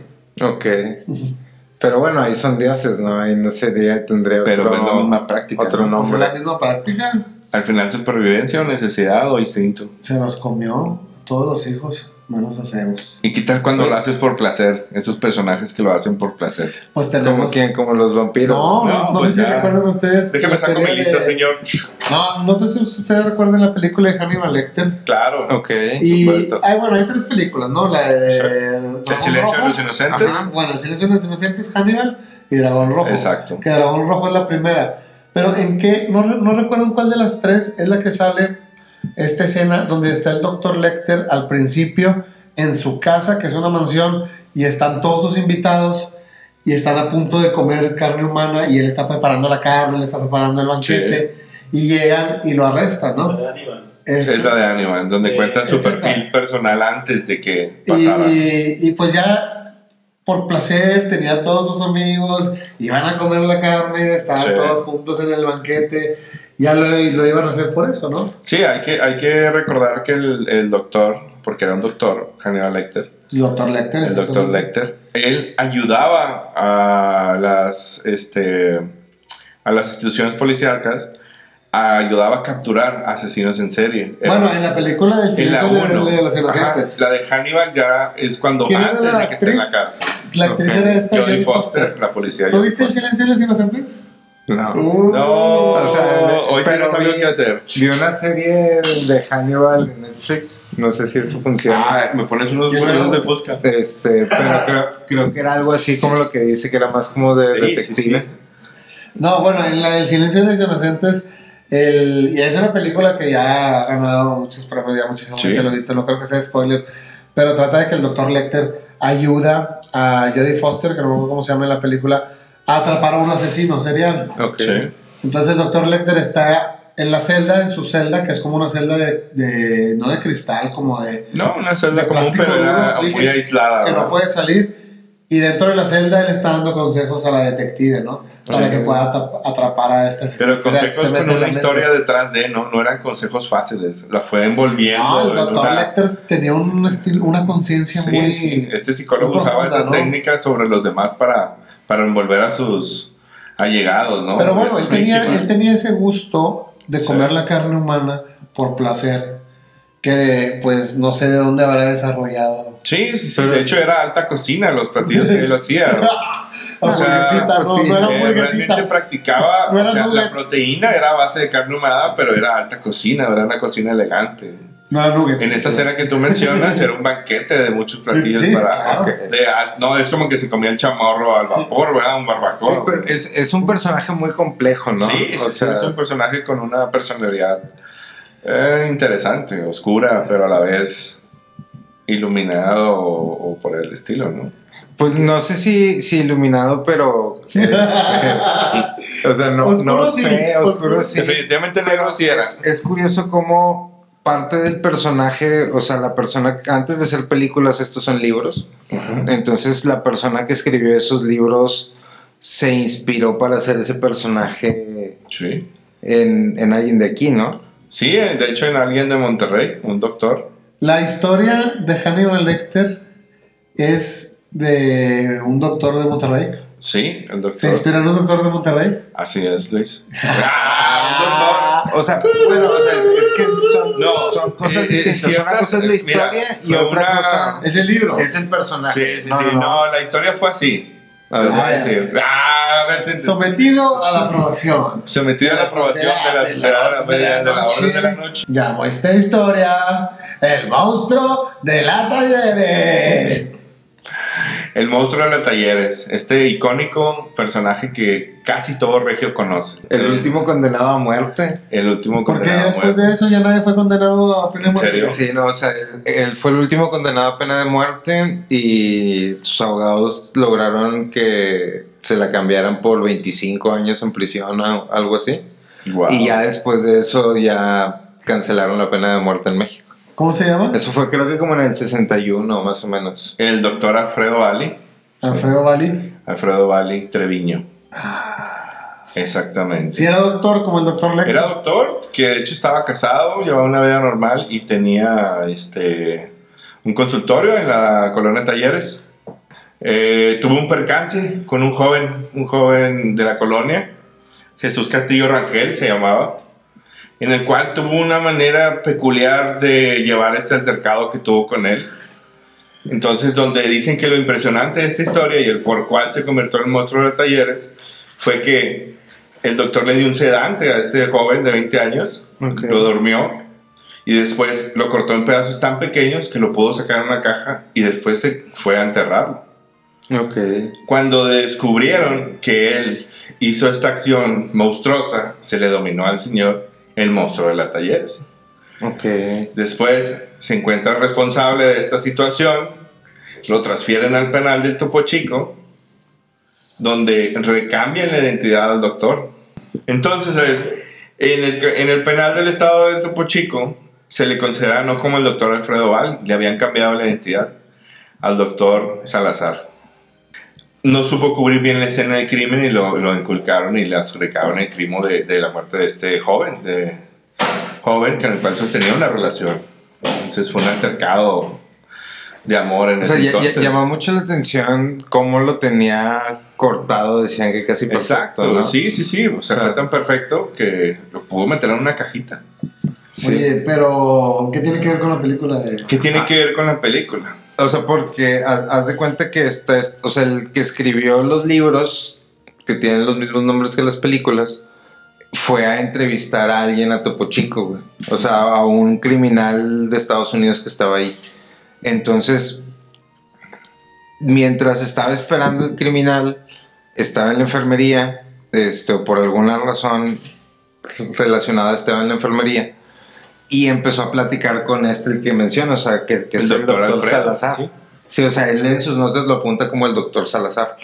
Entonces empieza a platicar con él y se le hace una persona como que muy refinada, muy culta, y dentro de esa conversación él le menciona que si, o sea, que si después se pueden juntar a platicar, o sea, que si después pueden tener un momento para platicar más extendidamente, porque quería saber su opinión él como médico de la prisión. De esta prisión. Entonces, que él le contesta muy amablemente y le dice, sí, pronto nos vemos, pronto nos vamos afuera, etcétera. Y ya cuando va saliendo, cuando lo van escoltando fuera del consultorio, pregunta por el doctor. Y ahí le dice, no, hombre, ¿cuál? O sea, el doctor si ese es un asesino, sí. O sea, él asesinó a su novio, de que lo cortó, y ya le empieza a dar de que todos los detalles del crimen. Entonces, Tom Harris ha mencionado que parte de esa interacción que tuvo con esta persona fue lo que le inspiró a escribir el personaje, ¿no? Que es un doctor, que es muy educado, que tiene cierto tipo de gustos y que aparte pues tiene esa mente psicópata. Y una vez que llegó Tom Harris al penal a realizar la entrevista a este reclusorio de Estados Unidos que estaba en el penal del Topo Chico, se encuentra con una historia del médico de la prisión. Resulta que el médico, Alfredo, era el doctor de la prisión que atendía a los prisioneros enfermos. Se ganó este título al ser el médico de la prisión, inclusive después de que fue condenado a muerte y lograron resolver ese caso y darle tiempo en prisión, en el penal de Topo Chico, por el crimen de este joven. Entonces, Tom Harris y él comienzan a platicar del por qué fue el crimen que cometió para llegar a estar en prisión, ¿verdad? Entonces ya le comenta que fue el asesinato de una persona muy joven con la que tenía una relación amorosa. Entonces fue muy drástico la manera en que lo hizo, porque el joven estaba vivo prácticamente, solamente le dio un sedante y lo destazó en 7 pedazos y lo echó en una caja y lo enterró. Wow. Pero pues el doctor no era profesional en esto, entonces descubrieron las huellas, no pudo ocultar bien la acción que realizó y lo encontraron y lo metieron a la cárcel. Entonces después de esto, a que era un doctor prestigiado, era muy educado, realmente se fue ganando la confianza de la gente del penal. Inclusive tanta confianza le tenían que por las tardes él consultaba a las personas aledañas de la colonia, porque no había un consultorio, un médico cerca de la zona del Topo Chico. Okay. Si tú no recuerdas, el Topo Chico estaba en una lomita, abajo en las faldas del cerro del Topo Chico, y antes no había absolutamente nada en esa área. Era una zona de Monterrey donde todavía no se habitaba. Gente de escasos recursos vivían por allá, o sea, en la montaña del Topo Chico. Entonces el médico más cercano era el doctor Salazar, o mejor conocido como Alfredo Valle, el monstruo de la Talleres. Que después de cumplir su condena se regresó a la Talleres, ¿no? Es correcto, y seguía consultando en su consultorio. Y de ahí se conformó a través de varios relatos con el escritor Tom, configuró esta historia que nació el doctor Hannibal Lecter. El personaje tiene una esencia del monstruo de las Talleres. Sí, una parte de la historia se inspiró en este doctor. Y era exclusivamente comer carne, ¿verdad? Sí. No era beber sangre ni nada de eso. Creo que ahí es donde difiere la historia, porque el doctor lo destazó al joven, no se lo comió. Hay quien y después dice... se mezcló con el canibalismo, la historia. Ese fue el toque que le dio el escritor a la historia. Sí. Entonces prácticamente no se relacionan, pero la historia de que era un doctor en la cárcel es la parte verídica que se enlaza al monstruo de la Talleres. El monstruo de la Talleres. Así es. El canibalismo. Y de ahí se desprenden 3 películas más que se vuelven... Muy buena trilogía. Que la policía Jodie Foster le ayudaban a capturar asesinos en serie, ¿no? Que en algunos comían carne. Y el otro, el Jeffrey Dahmer, también era caníbal, ¿no? Ese sí era bueno para el taco. ¿Pero sí era? Sí, él sí era caníbal. Él se comía a sus víctimas. Porque nunca vi esa serie tampoco. Que eso se supone que también lo hacían de que los antiguos guerreros, ¿no? Que se comían el corazón de sus víctimas o las vísceras, etcétera. Sí. En algunas culturas indígenas o indias. Sí, o sea, tanto de aquí como de Occidente, nórdicas de Europa, de que me como el corazón de mi oponente para una significación de la victoria de nada, ¿no? Claro. Hay muchos, ¿cómo se dice? Muchos ritos alrededor de lo que puede producir la sangre, ¿no? Sí, pero es diferente, yo creo que, por ejemplo, la antropofagia a la hematofagia. Okay. O sea, la antropofagia es la carne y la hematofagia que es la sangre. Sí. Porque como los vampiros. Incluir sangre en la dieta. Ok. Sí, pues como los vampiros, exactamente. Sí, exacto. ¿Tú, por ejemplo, crees en los vampiros? Pero como la figura del vampiro medieval que se transforma en Rumania, en Transilvania, pues no sé. Pero hay murciélagos que sí toman sangre, que sí comen sangre. Bueno, pues hasta los mosquitos, ¿no? Sí, pues los mosquitos, los del ¿cómo se dice? De la raza o de la raza de los mosquitos, de los culícidos. Exclusivamente la hembra es la que toma sangre, pero no nada más los mosquitos, también por ejemplo las sanguijuelas también consumen sangre. Tienes a las lampreas, los murciélagos vampiros, que puede ser el murciélago común, puede ser el vampiro de patas secas, puede ser el vampiro de alas blancas. Por ejemplo, los vampiros solo cazan cuando está totalmente oscuro. Ok. Y se guían por el calor de la sangre, ¿no? de la se nutre. Pues mira, por ejemplo, el vampiro natural, el vampiro común se nutre de todo. Y el vampiro de alas blancas se nutre de sangre de aves y sangre de humanos. De hecho, han hecho experimentos en laboratorios donde al vampiro de alas blancas le dan sangre de ganado y no se la comen. Okay. Exclusivo de ave y de humanos. Y el vampiro común sí come de todo, ¿no? ¿Y estas celebridades qué tipo de vampiro entrarían? Aquellos que... Las celebridades. Degustar una copita de sangre como parte de su tratamiento. Sí, pero lo raro es lo que tú dices es que tienen como un sensor, ¿no? Tienen un sensor en la raíz de radiación infrarrojo y localizan el área donde la sangre fluye más cerca de la piel. Es igual que las boas, que los pitones, cierto tipo de víboras que tienen ese sensor que localiza dónde pueden, pues en este caso los vampiros, hacer la mordida y comer sangre. Que ya después vi que hacían unas prácticas que hacían un tipo de veneno y se los ponían al ganado, donde ya sabían que el vampiro ahí es donde muerde, para que cuando coma veneno también y se muera. Exacto, y este era un repelente con ajo, ¿no? Sí, hacían un repelente con ajo, hacían repelentes con ajo. Pues prácticamente la práctica del vampiro de morder en el cuello, esa mordida romántica que tienen los vampiros de los personajes de fantasía, porque no sabemos si existen o no todavía. Yo estaba hablando de los murciélagos. Sí, claro, pero se relaciona esa práctica que tiene el murciélago animal con el vampiro humano, donde el vampiro humano siempre toma o busca morder a la víctima en el cuello, que es donde atraviesa la vértebra, que hay un flujo mayor de sangre, o en las muñecas, ¿no?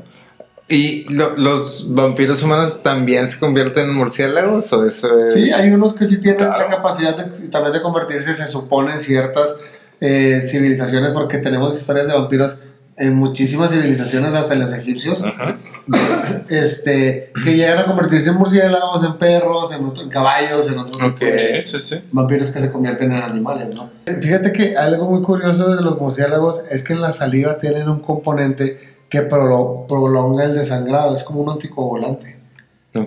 Y yo lo he visto en varias películas de vampiros que tienen eso. Que una vez que te muerden ya se abre la válvula. Sí, haz cuenta como se abría la válvula y sigue. Pues sí, no coagula la sangre y sigue saliendo. Es como cuando le muerdes al Fruitsy, ¿no? Acá que le rompes la tapilla con el colmillo y ya vámonos. Claro, pero fíjate que los vampiros eran considerados vampiros, o cualquier persona que ellos iban y desenterraban. Por ejemplo, los eslavos, los griegos, iban y desenterraban a las personas. Y si veían que no se había podrido o no había entrado en un estado de putrefacción, sino que al contrario, ¿no? Que parecía que estaban mejorando y los colmillos a lo mejor les crecían un poquito más, ellos pensaban que se iban a convertir en vampiros. Entonces empezaron a cuidar a toda la gente que enterraban. Enterraban a la gente y les clavaban una estaca en el corazón, o les ponían ajo en todos los orificios que podían, para que no se convirtieran en vampiros después de haber muerto. Prácticas antiguas. Prevención de los vampiros. Sí, grandes personajes vampiros, como el personaje de Drácula, ¿no? Que fue uno de los primeros vampiros de la historia. Pero ¿cuáles son las características de los vampiros más comunes? Por ejemplo, pues ya hablamos de que tienen la capacidad de convertirse en murciélagos, en animales. No les puede dar la luz, ¿no? No se pueden exponer al sol en alguna manera. Se alimentan de sangre. No se reflejan en los espejos, no tienen sombra. ¿Por qué crees? ¿Porque no tienen alma o qué? Se dice que no tienen alma, y las personas que no tienen alma no se pueden reflejar en los espejos. Porque ya murieron, ¿no? Ya murieron y volvieron a nacer. Es correcto. No se reflejan. Entonces, bueno, hay un vampiro griego que se llama Bricolacas, que sí tenía sombra y sí tenía reflejo. Son de naturaleza demoníaca. ¿Qué significa esto? Pues que no soportan los símbolos cristianos.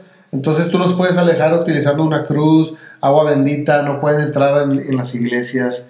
Qué curioso que se alejen con la cruz. Y sí, ¿no? Es otra categoría de vampiro, entonces.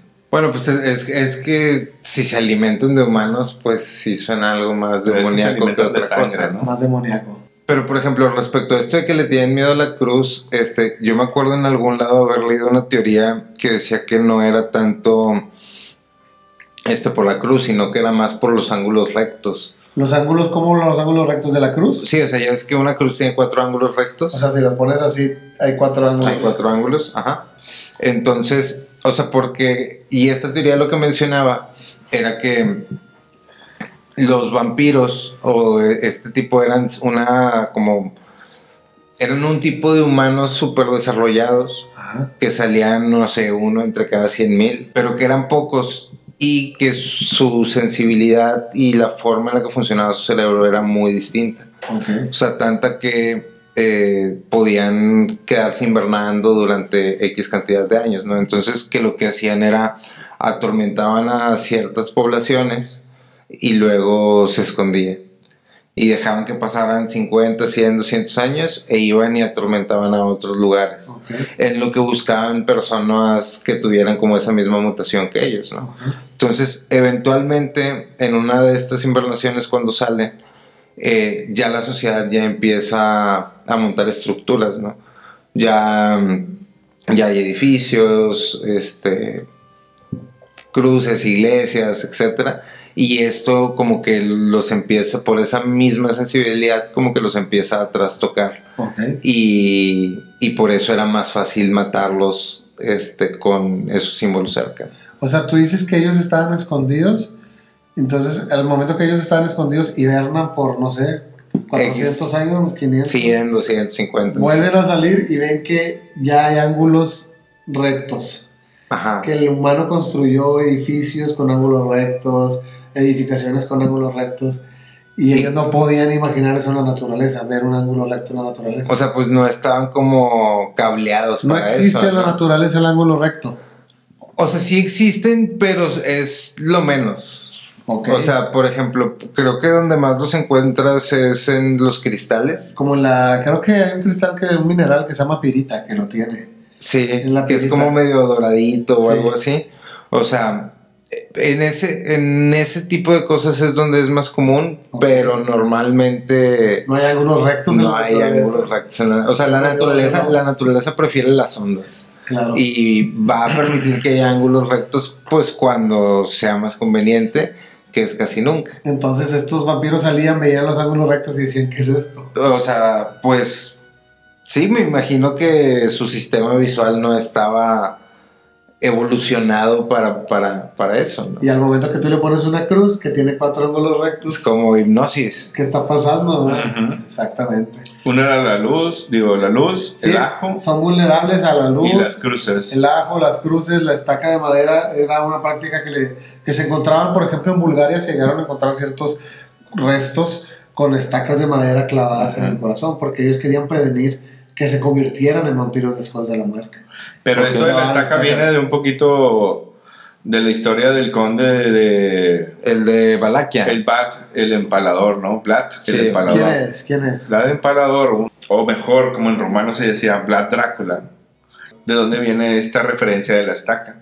Ah, De la manera en que murió este conde, después de muchas batallas, después de haber sido considerado el héroe nacional de Valaquia y de Rumania, que ahora es Rumania en la actualidad, Valaquia es Rumania en la actualidad, donde está su castillo. La manera en que murió este Vlad fue que su cabeza la clavaron una estaca en Constantinopla, después de que lo capturó Ahmed, el rey de Constantinopla. ok. Y de ahí se deriva que Drácula, como este rey de Valaquia, tenía los colmillos muy largos.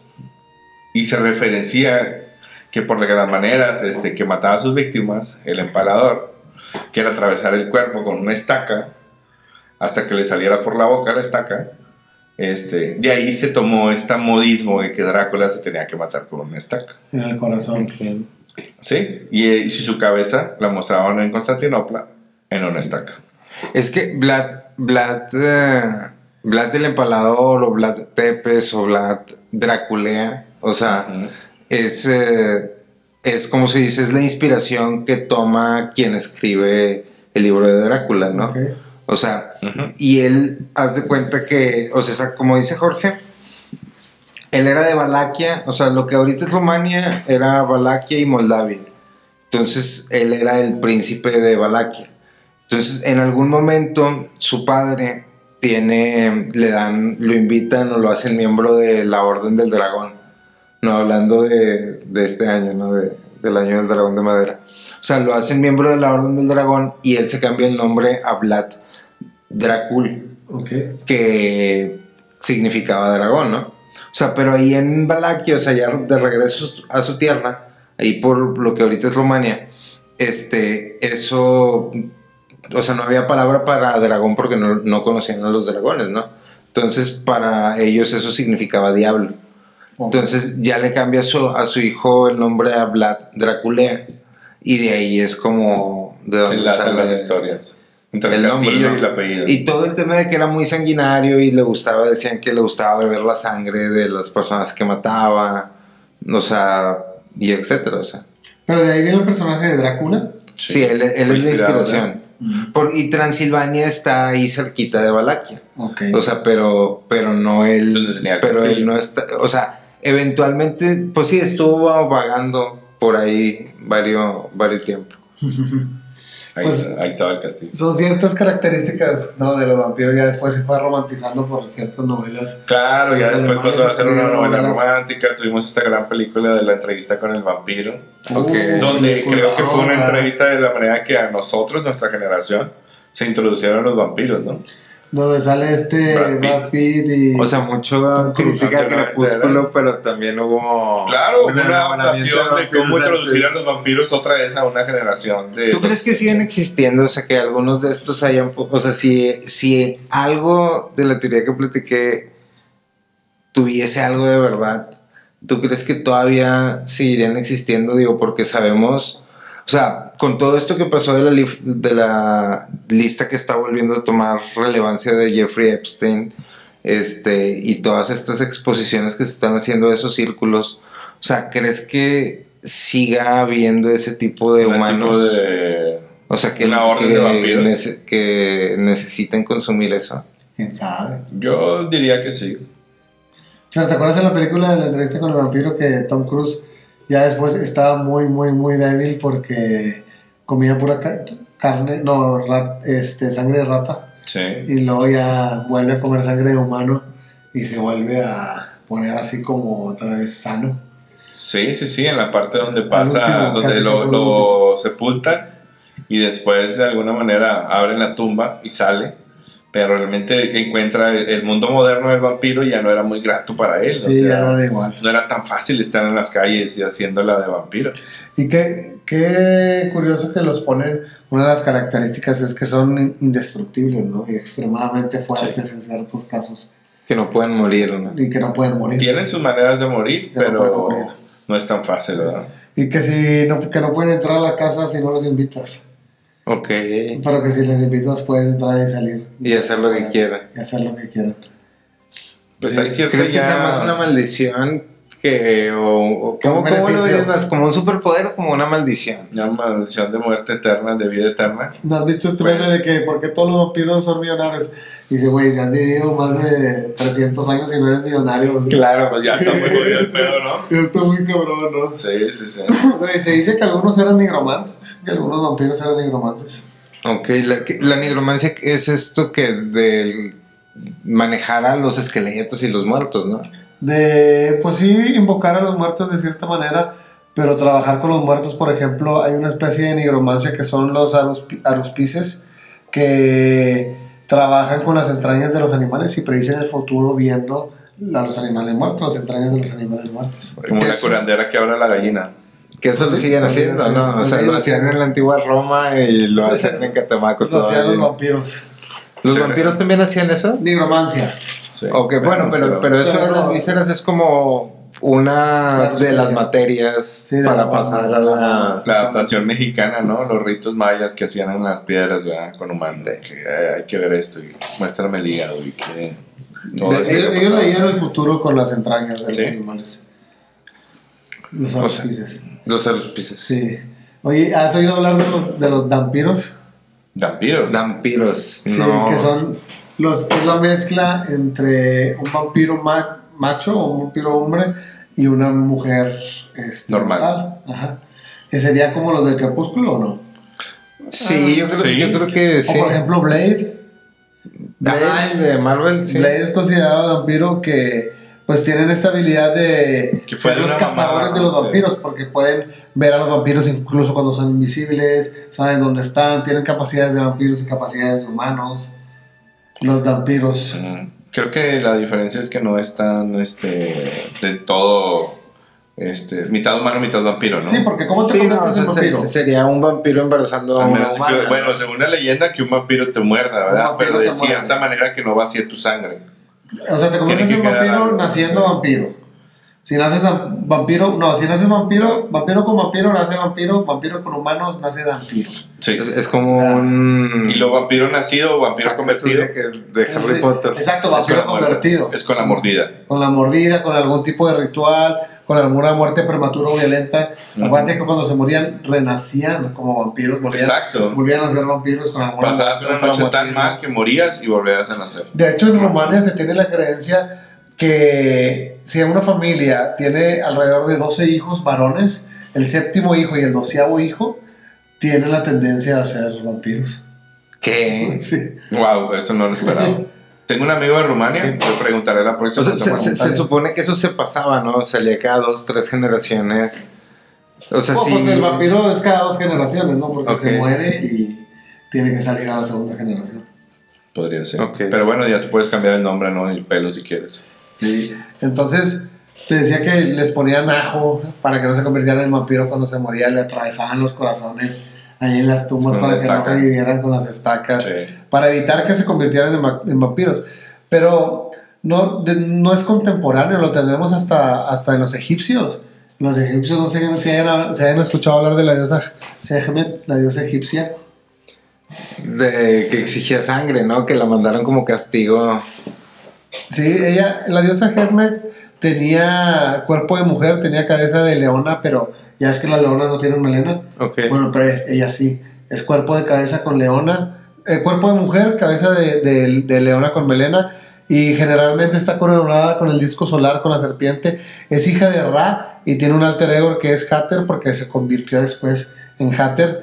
Le ofrecían animales para evitar que se enojara, y a ella le gustaba pues beber sangre, ¿no? Era sedienta siempre estaba sedienta de sangre, que de hecho el festival de la embriaguez dicen que nació porque en un día Ra estaba muy enojado con la humanidad porque la humanidad se estaba rebelando en contra de él. Entonces Ra mandó a Sekhmet a que sometiera a la humanidad, a que les metiera un susto, ¿no? Dijo Ra, mételes un susto a la humanidad. ¿Qué es lo que pasa? Sekhmet empieza a destruir a todos, empieza a matar a todos, y pues todo el río Nilo se tiñó de sangre. Se tiñó de rojo, ¿no? De sangre.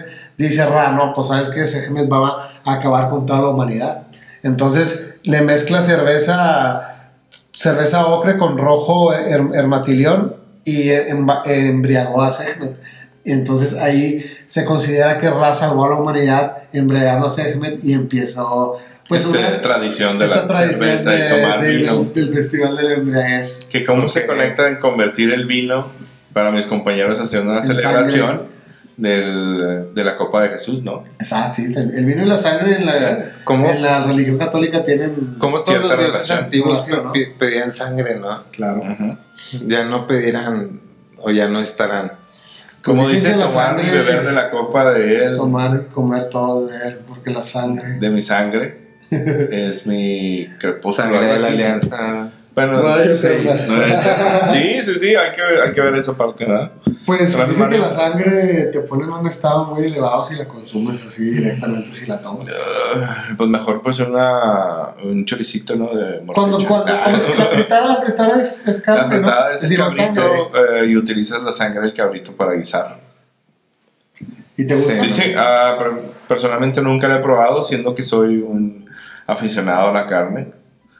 Pero ese platillo no se podría. A mi mamá le gustaba mucho. Sí, Oye, no sé si ustedes recuerdan en la mitología griega a Lamia.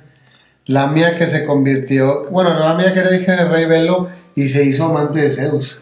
Entonces, al momento en que Lamia se convierte en amante de Zeus y Hera, que era la esposa de Zeus, los descubre, pues asesina a todos los hijos de Lamia y convierte a Lamia en un monstruo. Entonces Lamia fue condenada a no poder cerrar los ojos para poder siempre tener la imagen viva de sus hijos muertos. Entonces Zeus le concede a Lamia el poder de poder quitarse los ojos, de extraerse los ojos, poder descansar, y después ya se podía volver a ponérselo otra vez. Entonces Lamia envidiaba a todas las mujeres y se comía de los hijos de todas las mujeres, ¿no? Y se tomaba la sangre de otra, ¿cómo se dice? Hematófaga. Sí. Yo creo que los vampiros han tomado características de todos los vampiros generacionales. Por ejemplo, Lamia, la que mencionas, era considerada una vampira muy seductora. Sí. Y de ahí se desprende la habilidad de los vampiros actuales. Vampiresas. Hay una canción de vampiresas. Sí, la de los tigrillos, pero sí. Creo que no. Sí, se considera la seducción de las vampiresas. Una característica de las que son muy hermosas y así atraen a sus víctimas. Creo que Lilith también, ¿no? La primera esposa de Adán. Que se comía a los niños. Que se comía a los niños, consideraba vampiresa también. Pero hablando de la élite y la pregunta que dices de estas prácticas de tomar sangre y de comer carne, pues lo hemos visto en muchas partes, los hemos visto en muchas entrevistas, pero se dice que la sangre humana en realidad tiene ese efecto psicodélico más allá que cualquier otra droga. Sí, donde Megan Fox hizo una publicación donde ella y Machine Gun Kelly, y Machine Gun Kelly aceptan que toman de vez en cuando sangre humana. ¿Para qué? Pues es cuestión de un ritual. O sea, como que cada vez se están haciendo más abiertos en que existen ese tipo de prácticas, y muchos ya las empiezan a compartir como hematófagos, como algo normal. No, de hecho hay una artista que no me acuerdo de su nombre y pues tampoco vale la pena tanto acordarme, pero es esta amiga de Hillary Clinton y John Podesta y como que todo ese círculo, que varias de las ¿cómo se dice? De las exhibiciones de arte que hacen son como, les llaman tipo como cenas, no me acuerdo muy bien el nombre, o sea, pero son como cenas donde hay platillos en forma de personas. Sí, como cenas espirituales. Cenas que comen partes así. Y se comen partes de personas y lo están viendo como una expresión. Creo que bien o eso es como la fachada, ¿no? Entonces, de que hay personas que ven algún tipo de poder o algún tipo de magia que no es de un tiempo acá, sino es de hace años, ¿no? Y no es, o sea, lo podemos ver tanto en los romanos como en los aztecas, como en los turcos, etcétera, etcétera. Sí. O sea, hay algo ahí, ¿verdad? Así que al final del día se siente antinatural, ¿no? O claro. Se siente que al menos quien te pide eso o quien te exige eso no tiene un respeto por la vida humana. Sí, pues, tal vez podrá tener mucho poder o podrá tener algún tipo de habilidad que nosotros simples humanos mortales no tenemos, pero creo yo que se debe tener un desprecio grande por la vida como para quererte alimentar de eso, a menos de que estés en una situación ultra sui generis, desesperada, como la de las personas de la película que hablábamos ahorita, ¿no? Claro. O sea, del evento real. O sea, pero fuera de ahí no le veo, desde mi ignorancia, me cuesta trabajo comprenderlo, ¿no? Pues a lo mejor la sangre se convierte en este elixir, como en el petróleo que hablábamos hace rato. Sí. Porque imagínate que tienes a todas las máquinas y ¿de qué sirve si no tienes la sangre, si no le corre sangre por sus venas? Es una materia prima deseada, cara, como entra en la parte de comer carne humana en la dieta, ¿no? Que mencionamos. Hay gente que se transfusiona sangre de gente joven, sí. O también existe la práctica de como se reveló esta película que grabaron en Eslovaquia, ¿no? Cerca de Eslovaquia, la de Hostal, donde tú pagas por estar en un círculo de personas donde puedes tener acceso a comer carne humana de un humano directamente vivo, ¿no? Sí, pues pero ¿cuántas películas no hemos visto que se es una película. Sí, Hostal. Sí, pero la misma serie del calamar. Pero dicen que fue una historia que le inventaron al pueblo y luego dañaron al pueblo turísticamente por hacer esa película. Okay. Y nadie va a visitar ese pueblo. No, pues no, aquí. O sea, hablando pero está peculiar una escena donde alguien está comiendo una parte de carne de una persona viva y el señor se sienta con una elegancia a comérsela en un plato con todos los poderes, ¿verdad? Pues ¿no te acuerdas de los Simpsons cuando se empezaron a comer a los estudiantes? Que se empezaron a comer a Martin a Útero, no me acuerdo el alemán, y salchicha, vamos a tener salchicha polaca, dice Skinner. El estudiante de la escuela. Sí, que se empezaron a comer a todos los estudiantes. O la escena donde Homero se come el último pedazo de la rosquilla. Bueno, esa es otra cosa. Y recuperan al alma, pero dice el diablo, te la voy a dar, pero en cabeza de dona. Y el Homero se estaba comiendo el mismo. Sí. Entonces, ahí entran las diferentes fases de esto que hablamos, ¿no? Claro, pero qué curioso, pues todo este poder de la mente y hasta dónde aguanta la mente, hasta dónde aguanta el cuerpo, situaciones al límite. Como de los, el pato Donald y sus patitos, ¿no? Donde se comen un pato, pero pues no sabemos si fue por supervivencia o por placer, ¿no? Que se ve que en la mesa están cenando pato. Las patas están cenando pato. Exacto. Sí, o por ejemplo hemos visto la película, no me acuerdo, la de Era una película de ambientalistas y de carne que dicen que a los cerdos le han de comer cerdos. Existe esa teoría, sí, pero ¿sí lo has visto? No, realmente en esa parte se alimentan con granos. Sí, pero la película en realidad van y lo... Sí, puede que una granja hizo una mala práctica o algo así. Le han de comer a cerdos, ¿no? Sí, totalmente. Pero eso es más por práctica corporativa, ¿no? Es como la escena de la película de comida donde le dan de comer un pollo. Sí, exacto. Pero bueno, gran tema que tocamos esta noche. Muchísimas gracias a todos los ordenados que forman parte de la comunidad, a todos los que se van uniendo, todas las plataformas, TikTok, YouTube, Instagram, en Facebook. Todos los días hay contenido nuevo, todos los días hay un clip nuevo para ustedes, alguna foto, algún meme. Todo lo que nos piden es sobre lo que hablamos en los capítulos, así que pónganos por favor ahí de qué quieren que se trate el capítulo nuevo. Mándenos saludos, vamos a leer un poquito los saludos. Sin antes agregar, recuerden, en noviembre estaremos en Montevideo, Uruguay. Si hay alguien que nos quiera contar más de esta historia, sería fascinante encontrar una persona que nos cuente. Vamos a leer algo de algunos comentarios. A ver, ¿tienes por ahí algo? A ver, Sandra Judith. Hola, les saludo desde El Paso, Texas. Yo les encontré un día en Spotify cuando buscaba podcasts acerca de mensajes ocultos, satanismo y ocultismo o Illuminatis detrás de la industria de la música. Todos los temas que comparto son muy interesantes y de cosas que he pasado, pero eso no. Pero bueno, seguiré escuchándolos y ojalá aprendiendo más. Me da escalofríos cada que escucho Duerman, si es que pueden, porque créanme, si antes no podía dormir, ahora menos. Bueno, pues un saludo para Judith.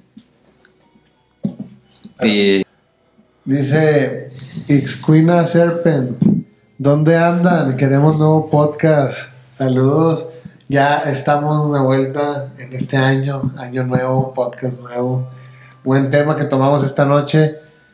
Dice Flute Guitarman, sí, mega profundo, sobre todo la letra. Obviamente sarcásticamente lo escribió hablando de Taylor Swift, mensajes subliminales en el video de Karma. Ok. Bueno, sí. Dice...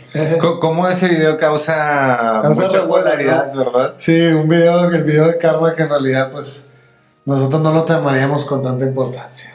Sí, claro. Te doy una recomendación, Flute Guitarman, ni te lo tomes con tanta importancia, ni le tomes importancia a ese clip de Taylor Swift. Dice, un canal genial, muy lindo, Juan Carlos Fuente Alba, 7487, desde el capítulo Medicina Ancestral, con el buen Rulo. Dice, pura calidad, muy distinguidos, ordenados. Rubén Rivera, muchísimas gracias. ¿Para cuándo nuevo capítulo? No nos abandonen tanto, dice René Day Drums. Muchísimas gracias, René, por estar acá. Dice, amigos ordenados, dice Cristian Leal, 7027. Amigos ordenados, saludos desde Colombia. Quisiera saber más de las drogas que se utilizaron en la Segunda Guerra Mundial, como la pervitin. Ok, buen tema. Creo que llegué a ver un capítulo de la Segunda Guerra Mundial a color, y el capítulo 1 habla de eso. Las anfetaminas. Sí, dice el rey Nibiru, dice Cristo 88 de la Hermandad de la Serpiente, del rey.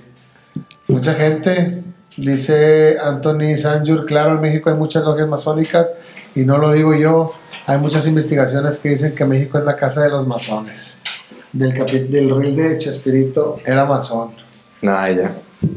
¿Qué dice? De ahí hay muchos comentarios.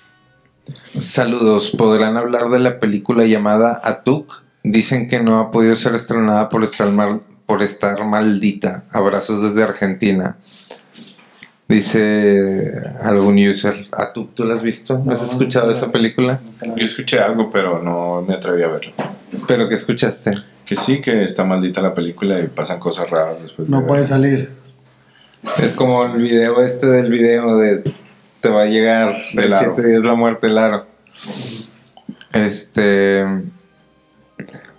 Blockchain es descentralizado pero 100% transparente, donde al igual que en todo pueden extrapolar la identidad de la billetera o del explorador, dice Juan Ortiz. Ese es del video del MK Ultra. El MK Ultra, okay. Una programación mental. Ok. Mira, otro de Taylor Swift. Siempre me da curiosidad de dónde sacan esas ideas de videos. simbolismo puede ser lo más probable, porque alguien en sus 5 sentidos no haría un video que no tiene sentido. No, pues está bien. Genial. Ludwig Villemarías Villanueva. Está bien, consideraremos tu opinión. Pues bueno, síganos mandando sus comentarios. Siempre tratamos de leer todos los que podemos en los capítulos. Muchísimas gracias a toda la comunidad, a todos los ordenados que se siguen conectando, que sigue creciendo. ¿Algo que le quieran decir a los ordenados, a la gente? Sí, que no olviden seguir enviándonos nuestros relatos. Próximamente estaremos contando el primer relato de la noche. Aún no definimos si en vivo aquí en el programa, pero pronto estaremos compartiendo la primera historia. Han llegado historias muy impresionantes y esperamos pronto empezar a contarles estos relatos. Pues manténganse curiosos, manténganse en sintonía, la verdad está allá afuera, y duerman si es que pueden. Nos vemos en el próximo capítulo, La Orden de la Noche.